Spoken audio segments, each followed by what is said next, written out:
सबसे पहले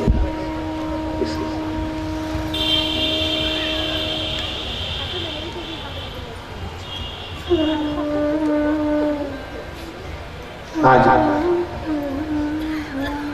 नारद जी को वर्णन किया कि श्रीमद् भागवत कथा में बासी भोजन का त्याग होना चाहिए, जले हुए भोजन का त्याग होना चाहिए, पत्तल में भोजन करना चाहिए, राजसी ठाट में 7 दिन रहना नहीं चाहिए, आनंद का सुख। नारद जी कह रहे हैं मुझे कोई पुरातन इतिहास सुनाओ।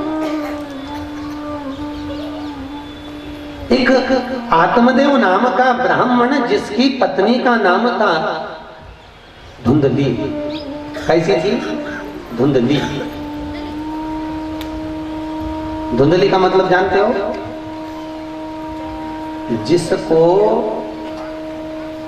अपना दिखाई दे और दूसरे से कोई मतलब नहीं हो, वो धुंधली। अपना दिखाई दे। कैसे? पति भोजन करने बैठा तो रोटी में 2 चम्मच घी लगाया और देवर या जेठ या भतीजा या भतीजी नाते रिश्ते वाले भोजन करने बैठे तो रोटी में 1 चम्मच घी लगाया। समझ लेना घर में एक धुंधली है, पक्का। क्योंकि उसकी बुद्धि पर धुन जम गई है। कैसी धुन? ये अपना है, ये पराया है, ये अपना है, पराया। पुष्टि मार्ग में तो इसी धूल को तो जड़ाया गया। पुष्टि मार्ग में इसी धूल को जड़ाया गया। इसलिए हमारे यहाँ वर्णन किया गया कि अगर वल्लभ कुल के एक छोटा बालक भी, जन्मा हुआ बालक भी अगर आ जाए तो वो वल्लभ कुल ही वल्लभ ही है, वो वल्लभ है। अगर एक जन्मा हुआ बालक भी आ गया वल्लभ कुल का तो वो वल्लभ है। ये नहीं कि हमारा गुरु वो है तो हम उसकी ठाट लड़ाएं, हम उसकी लाल लड़ाएं, वो तुम्हारा गुरु है, वो उनका गुरु है, उससे मतलब नहीं। वल्लभ कुल का कोई बालक आ गया तो वो हमारा गुरु है, मतलब वल्लभ ही है, वही हमारा गुरु है। ये नहीं कि हमारा वो है, हमारा वो है, भले ब्रह्म संबंध किसी से भी हो, पर गुरु।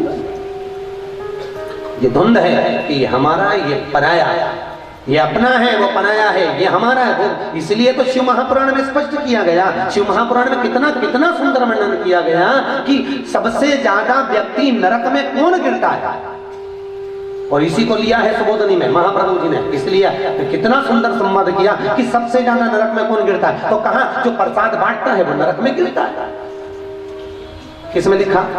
शिव महापुराण में कि प्रसाद बांटने वाला नरक में गिरता है। तो महाप्रभु जी ने इसी को सुबोधनी में टीका दे दी कि इसलिए पुष्टि मार्गी हवेली जी में प्रसाद नहीं बंटता। तो बड़ी से बड़ी हवेली चले जाओ, 10 रुपए दो, एक ठोर ले, 50 रुपए दो, मोहन थाल ले, पर फ्री में प्रसाद नहीं मिलेगा। क्यों नहीं मिलेगा? उसका कारण है क्योंकि अगर तुमने प्रसाद देने वाला प्रसाद दे रहा है और तुमने ले भी लिया और मालूम पड़े हवेली जी का प्रसाद खान का मात्र भी ले लिया तो उसको बचाओगे कैसे? और देने वाला अगर दे दिया, मालूम पड़े अपने वाला आया तो ज्यादा दे दिया, पराया आया तो थोड़ा दे दिया, तो जो भगवान के चरणों में भी बैठकर छल कर गया वो सीधे नरक चलेगा। इसलिए पुष्टि मार्ग में वल्लभ ने जहां मायावाद का खंडन करा काशी में, उस समय पर ये क्रम ही हटा दिया कि प्रसाद का क्रम होना ही नहीं। ठाकुर जी को अरोगा, प्रेम से आनंद लो और ठाकुर जी 10 रुपए जमा करो, क्योंकि जिसने अरोगाया है उसका प्रसाद तुम्हारे पास जाएगा तो तुम बचाओगे कैसे? नदी तो शुद्ध होना चाहिए।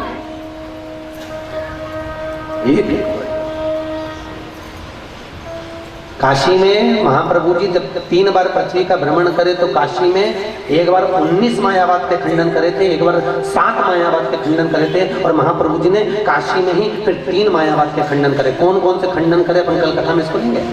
एक 19 का लेंगे, एक 7 का लेंगे, एक 3 का लेंगे। जगन्नाथपुरी में 5 मायावाद के खंडन करे थे महाप्रभु जी,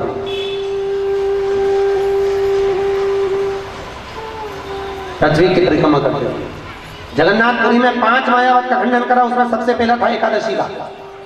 इसलिए पुष्टि मार्ग में एकादशी मरने के बाद नहीं देते, पुष्टि मार्ग में एकादशी जीते जी देते। कोई तड़प रहा है, खटिया पर पड़ा है, सड़ रहा है, मरने जा रहा है, उसको मरने के बाद क्या दिया पुष्टि मार्ग में? इसलिए वो तड़प रहा है, उसकी अपनी करी हुई एकादशी में से 2 एकादशी का संकल्प उसके नाम कर दो, उसको पानी पिला दो, एकादशी मिल गई, मोक्ष मिल जाएगा एकादशी। इसलिए जगन्नाथपुरी में इसी महाप्रभु जी आचार्य श्री के ही कर्म अनुसार कहे अनुकूल, इसलिए जगन्नाथपुरी में एकादशी उल्टी लगती है। कभी देखी तुमने? कभी जगन्नाथ जी जाओगे ना तो वहां एकादशी उल्टी लटकी। क्यों लटकी है? ये मायावाद का खंडन करा वल्लभ ने। पन्नाओं को समझ में आ गया कि एकादशी कैसे करना चाहिए, एकादशी कैसे देना चाहिए, एकादशी का भाव क्या है, एकादशी का क्रम क्या है।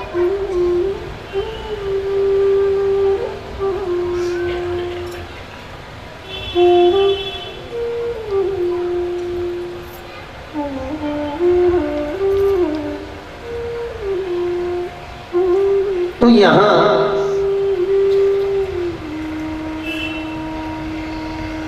धुंधली का मतलब है जिसकी बुद्धि पर धुंध जमी हो, अपने और पराई। ये अपना है, ये पराई। धुंध को मिटाना है। पति जिस वृक्ष को लगाता उसमें फल नहीं लगता, जिस गाय को पालता उसमें बछड़ा बच्चियां नहीं होते। धर्मपत्नी को भी संतान भी बड़ा दुखी था, प्राण त्यागने गया। संत ने कह दिया क्या कर रहा है ये? आत्महत्या कर रहा हूं। आत्मा की तो हत्या कभी होती नहीं। गीता में स्पष्ट किया गया, ना शस्त्र काट पाया, ना अग्नि जला पाइए, ना जल गीला कर सका है, ना वायु सुखा पाइए। करेगा क्या? समझ में आ गया। गुरु के शब्द बड़े अटपटे होते हैं। गुरु बड़ा अटपटा शब्द बोलता है। कभी कभी गुरु बोलता है तो अटपटा बोलता है, अटपटा शब्द मिल गया। गुरु जी के चरण पकड़ लिए, मेरे को शरणागति दीजिए और कुछ कृपा कर दीजिए। गुरु जी ने अपनी झोली में से फल निकाल कर दिया, ये फल ले, तेरी पत्नी को खिला देना, तेरी पत्नी गर्भ से हो जाएगी। फल लिया, धर्म पत्नी को ले जा कर दिया, ले ये फल, तुम्हारा गर्भ ठहर जाएगा। पत्नी सीधे फल लेकर अपनी सखी के यहाँ गई, अगर मैंने फल खा लिया तो मैं गर्भ से हो जाऊंगी, और गर्भ से हो गई तो सुंदर नहीं दिखूंगी, न कहीं जा सकती, न कहीं आ सकती, कष्ट भी बहुत होगा। क्या करूं? सखी ने कहा एक काम कर, फल गाय को खिला दे, मेरी जितनी संतान होगी तुझे दे दूं, मैं भी तो गर्भ से। हाँ ये काम अच्छा है। कई कई ऐसी होती है, सास के तो नहीं माने, पड़ोसन की दे तो तुरंत माने। ऐसी भी राम की पूरी कहीं कहीं मिल जाए बेचारी, हो जाता है। एक पंडित जी थे, उनकी पत्नी ऐसी थी, उल्टा चलती थी। पंडित जी के चल इधर तो जाए उधर, बड़ी उल्टी चलती। पंडित जी को बड़ा दुख था, क्योंकि 3 दिन बाद उनके पिताजी का श्राद्ध था। उन्होंने कहा पिताजी का श्राद्ध है, भगवान क्या करूं, अब पत्नी तो उल्टा चले, आज 40 साल हो गए कभी श्राद्ध नहीं करने दिया। गुरु जी के यहाँ गया, गुरु जी अब की बार तो मेरे पिताजी का श्राद्ध हो जाए। तो गुरु जी ने कहा चिंता मत कर, तू उल्टा हो जा। अभी तक पत्नी उल्टी थी, अब तू उल्टा जा। अब की बार कह देना मेरे को पिताजी का श्राद्ध नहीं करना है, वो देख करेगा। पक्का है ना गुरु जी? बिल्कुल पक्का, तू जा। अब गुरुजी तो मन की दशा जान गए। गुरुजी ने, इसने जैसे ही जाकर कहा अब की बार अपने को पिताजी का श्राद्ध करना ही नहीं है, इतने में पत्नी जूड़ा बांधती बांधती आई। अरे क्या छाती पे बांध के मरोगे? जरूर करेंगे, और 5 पंडित की जगह 10 जिमाएंगे। इतने में तो पति खुश हो गया। जिंदगी में 40 साल में आज सीधी हुई है, 40 साल में आज हुई। पंडित जी तुरंत दौड़ के गुरुजी के पास गए। गुरुजी धन्यवाद, गुरुजी के पूरा हो जाए तब दे, अभी तो बिल्कुल शांति रखो, उल्टा चलते रहना, जहां जहां बस उल्टा बोलना, ठीक है? जो करवाना काम है उसको कह देना नहीं करना, तो अपने आप पिंडदान हो गया, पिंड बन गए। पंडित जी ने कहा जाओ पास में नदी है गंगा जी, उसमें ठंडा कर जाओ। इतने में इसने बोल दिया। अब पिताजी के पिंड को पंचल गंगा जी में ठंडा करने चलते, इतने में आई जूड़ा कसते कसते, तुम्हारे पिताजी ने कौन सा अच्छा काम करा जो उनके पिंड को गंगा जी में खवाएंगे, डाल दो नाली में। और पिताजी के पिंड को उठा के ले गए, नाली में डाल दिया गटर। बेचारा पंडित दुखी हो गया, सब काम अच्छा हो गया, बामन भी जिम गया, पर पिंड पटक दिया नली में, कितना दोष लगेगा। इतने में गुरु जी के पास गया, गुरु जी मुझे तो ऐसी पत्नी रखना ही नहीं है, तुम तो ऐसी कृपा कर दो कि मरी जाए, इसके प्राण छूट जाए या कहीं चली जाए, ऐसी कृपा कर दो। गुरु जी ने कहा चिंता मत कर, अभी सारा गाँव मिलकर रिचुआल जारी है, इसके भी ले जा के जाएगी नहीं, के उल्टा चल गया घर पे।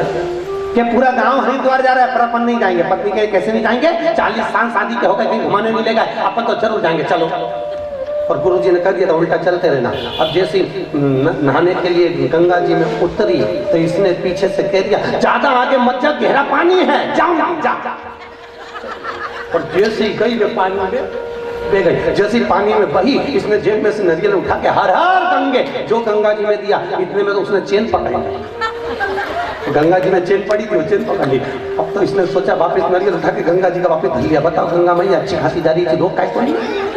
गुरु जी के वचन याद आ गया, उल्टा चल, फिर उल्टा चल दिया। अरे जरा जम के पकड़ना, जम के। इतने में बोली नहीं पकड़ना, ले। और जो छोड़ी तो ले गई। फिर नारियल निकाल के हर हर गंगे करी, तब जाके आई कि गुरु जी बड़ी मुश्किल से क्या छूटा दाता, बड़ी मुश्किल से। ऐसी कहीं कहीं की धुंधली है। अब दी थी, फल खाने के लिए दिया था इसको, और खवा किसको दिया, गाय को। गाय गर्भवती हो गई, सखी की संतान ली, गाय की संतान हो गई, मनुष्य जैसी आकृति, नाम पड़ गया गोकर्ण।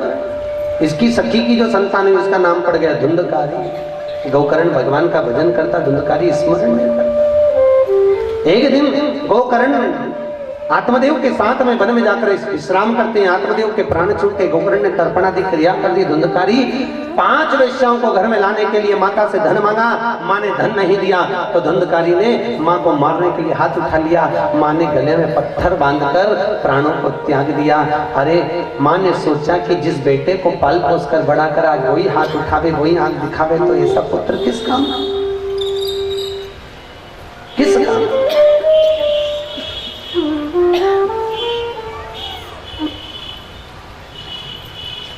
वही बात आ गई, बच्चों को कार मत दिलाओ, बच्चों को दिलाना है तो श्रेष्ठ संस्कार दिलाओ। कार दिलाओगे बच्चे बेच कर खा जाएंगे, और श्रेष्ठ संस्कार होंगे तो बच्चे कारों की भी लाइन लगा देंगे। अगर संस्कार पूर्ण है, श्रेष्ठता का संस्कार,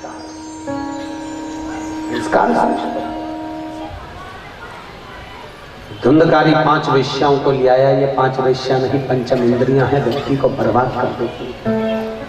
नेत्र कहेंगे दिन भर टीवी के सामने बैठे रहो, मुख कहेगा खाते रहो, कान कहेंगे चुगली निंदा सुनते रहो, पांव कहेंगे शॉपिंग करते रहो, हाथ कहेंगे कमाओ और खर्च करते रहो, पर ये जिबड़ा, ये चित्त कभी भी भगवान की भक्ति में नहीं डुबाएगा।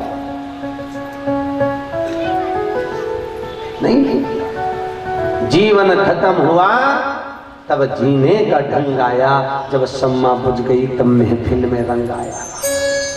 जब तक बचपन है, जवानी है, अधेड़ी है, तब तक भगवान याद नहीं आएगा, तब तक परमात्मा याद नहीं आएगा। और जब बुढ़ापा आया तब मन में आएगा तो ब्रह्म संबंध, अब की बार गुरु जी आएगा तो हम ब्रह्म संबंध ले लूंगी। अब गुरु जी भी के अब लेने से कौन सा फायदा, ठाकुर जी की सेवा नहीं कर पाए, थारी सेवा के लिए तो दूसरे के धरना पड़ेगा, अब कौन सा फायदा।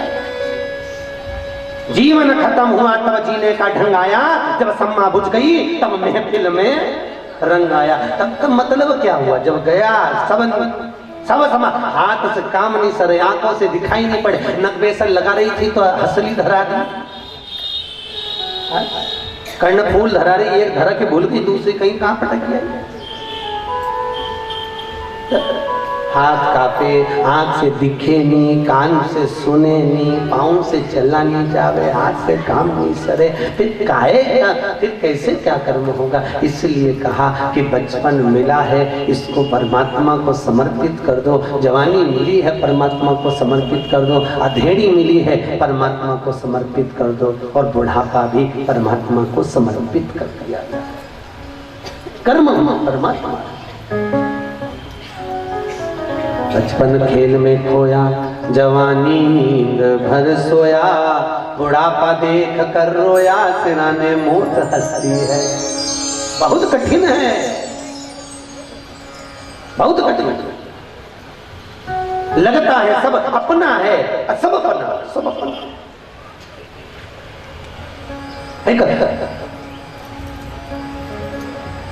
पिताजी मर गए, 4 बहुएं खूब रोई, इतनी रोई तो पतियों ने, क्यों रो रही हो? कि पिताजी मर गए। अरे तो पतियों ने कहा, अरे अच्छा हुआ बेचारे मर गए, जब जब दवाई गोली मांगते थे तुम निकाल के नहीं देती, एक रोटी नहीं खिलाती थी, रोज के ताने देती थी, अच्छा हुआ मर गए हमारा पिता, तो तुम क्यों रो रही हो? तुमने तो मारा है उनको ताने दे देकर। नहीं वो मर गए बहुत तो अच्छा हुआ, पर तो तिजोरी की चाबी ना जाने कहां धर गए। रोना इस बात आ रहा है, चाबी।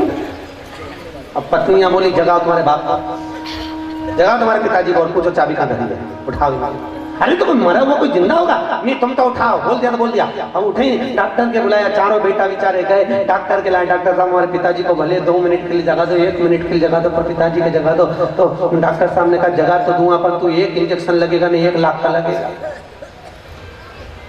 1 लाख का 1 इंजेक्शन लगेगा, 1 मिनट के लिए जागेगा। उतनी देर में पूछ देना, रे चाबी कहां धरी है? बिल्कुल जगा दो, लाओ पैसा। बहुवन गई, अपनी अपनी रकम बेच के 25-25 हजार लिए। बेचारों ने 1 लाख रुपए में, तो पतियों ने कहा जब जिंदा था तो उसके इलाज के लिए नहीं दिया, तूने 25 हजार रकम नहीं बेची, एक ने अपनी अंगूठी तक नहीं बेची, और अब के चाबी का चक्कर में सब बेची। 1 लाख रुपए लाके डॉक्टर साहब के दिया। डॉक्टर साहब ने कहा सब खड़े हो जाओ सामने, और जैसे ही जगह ने पूछ ली जो चाबी कहाँ है, फिर मर जा मेरी गारंटी नहीं हो। उसमें जैसे इंजेक्शन लगाया न, बुड्ढा उठ के बैठा, और बहुएं बोले उससे पहले बुड्ढा बोल दिया, क्यों रे भैंस के पानी पिलाया कि नहीं पिलाया, और मर गया। 1 लाख का भैंस का पानी। बहुओं ने कहा डॉक्टर साहब एक बात फिर डॉक्टर के लाभ 1 लाख बात कैसे? बहुओं के लिए दादा चाबी हमें कहा बहुत हरि भजलो हरि भजने का मौका है, कहाँ मौका मिलेगा फिर? आज धुंधकारी ने प्राणों को त्यागा, धुंधली ने प्राणों को त्यागा। धुंधकारी 5 वेश्याओं को ले आया, 5 वेश्याओं ने उसका जीवन खत्म कर दिया, जीवन नष्ट। और 5 वेश्याओं ने मिलकर उस धुंधकारी के प्राणों को हर लिया। मालूम पड़ा गोकर्ण को तर्पण आदि क्रिया करी, आए रात्रि को रुके, मोक्ष नहीं हुआ।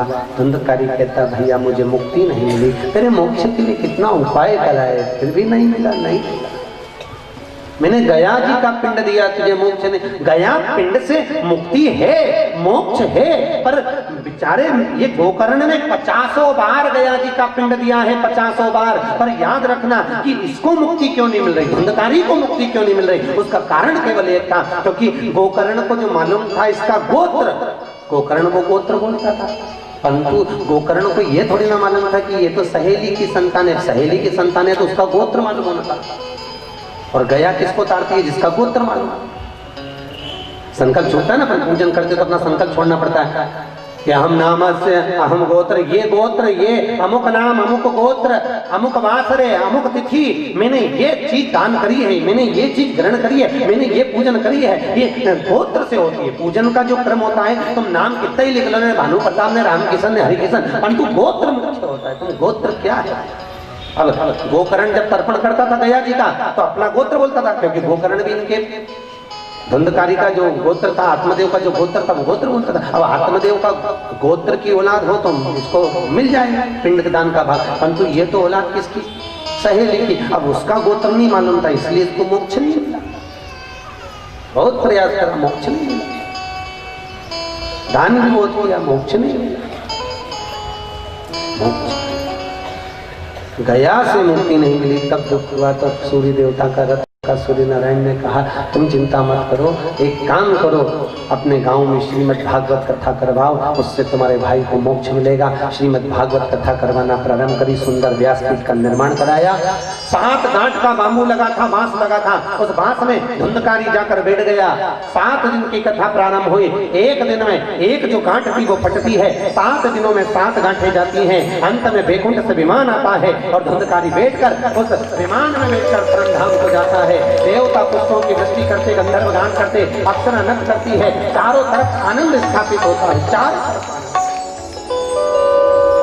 जहां देखो वहीं। गांव के लोगों ने सिंहासन पकड़ लिया, हमने भी तो कथा सुनी, हमको बैकुंठ क्यों नहीं मिला? गोकर्ण ने कहा तुम्हें बैकुंठ मिल जाता, परंतु जितना धुंधकारी ने एकाग्र चित्त, एकाग्र मन और एकाग्र ध्यान से सुनी, ऐसी तुमने नहीं सुनी। एकाग्र चित्त से सुनिए, चिंतन एक होना चाहिए। आपको पहले भी कहा, माला एक, आसन एक, मंत्र एक, गुरु एक और इष्ट भी एक। ये 5 एक होना चाहिए। माला जिससे हम भजन कर रहे हैं, माला जपते हैं, ये माला एक होना चाहिए। ये नहीं कि कभी ये वाली माला ले ली, कभी वो वाली माला ले ली, माला एक। तो माला जपते जपते माला सिद्ध हो जाती है। आसन एक, जिस आसन पर व्यास वक्ता बैठते हैं, जिस आसन पर हम बैठते हैं, जाप करते, पूजन करते, स्मरण करते, तो आसन भी एक होना चाहिए। आसन बदल गया, समझ लो लीला बदल गई, आसन भी एक। मंत्र एक, गुरु ने जो मंत्र दिया उसका जाप एक ही मंत्र का निरंतर करिए, बार बार मंत्र बदलने से कोई फायदा है। गुरु एक, जिस गुरु ने मंत्र दे दिया, जो गुरु ब्रह्म संबंध दे दिया, जो गुरु संघ चक्र दे दिया, जो गुरु तुम्हें मंत्र प्रदान कर दिया, वो एक। जिसने गुरु मुख तुम्हें मंत्र प्रदान करा है, भले फिर 50 गुरु बना लो, पर जिसने गुरु मंत्र दिया वो प्रथम गुरु ही गुरु है। गुरु एक, इष्ट एक। अपन किसको मान रहे हो? तुम्हारे हृदय में राम बसा हो तो राम, कृष्ण हो तो कृष्ण, ठाकुर है तो ठाकुर, देवी है देवी, जगदम्बा हो, तुम्हारा इष्ट जो एक है वो एक साधे सब।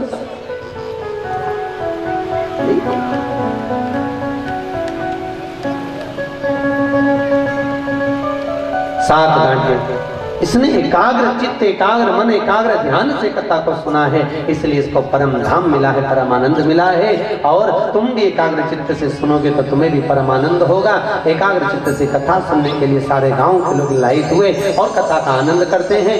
आज की कथा को गोकर्ण चरित्र पर विराम देंगे। और ध्यान रखना, कल की कथा ठीक 2 बजे चालू हो जाएगी। आप लोग, आज तो क्या था कि पहला दिन था, थोड़ा शोभा यात्रा में जगह 12:30 बज गई थी, आप लोग घर गए होगे, ड्रिंकिंग पेंटिंग करी होगी, खाया पिया, फिर यहाँ पधारे, तो इसलिए थोड़ा समय हो गया। पर कल की कथा ठीक 2 बजे प्रारंभ होगी, 2 बजे से 5 बजे तक का क्रम रहेगा। आनंद लेंगे कथा का। आज की कथा को यहाँ विराम देते हैं। अच्युतम केशवम राम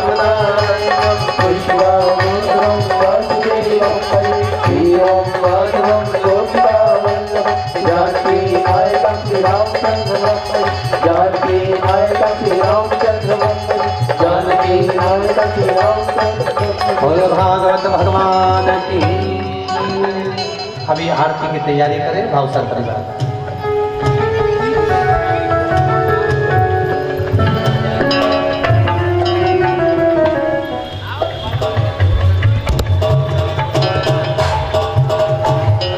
आप सब 2 बजे से 5 बजे तक की कथा में अपनी अड़ोसन, पड़ोसन और पीछे वाली धड़ोसन, देखो अकेले अकेले कथा में आओगे तो अकेले अकेले कथा सुनोगे। देखो जब घर के बाहर अकेली बैठी रहती हो, बोर होती हो, तो बात करने कौन आती है? ईमानदारी से बोलो, आती है ना? अड़ोसन पड़ोसन बात करने जाती है। अब मालूम पड़े तुमने सुन ली कथा और कथा सुन के तुम चली गई गऊ लोग धाम में, अकेली बोर होगी कि नहीं होगी? इसलिए 2-4 मोहल्ले की एक साथ ले जाओ तो कम से कम बैठ के बात तो कर लोगे कि हम सब खला इनकी मुख्य रहते हैं। इसलिए सब कल अकेली मत आना, अपने अड़ोसन पड़ोसन और धड़ोसन सबके लेकर पधार दो, कथा का आनंद लीजिए। अब ये भजन जब तक आरती की तैयारी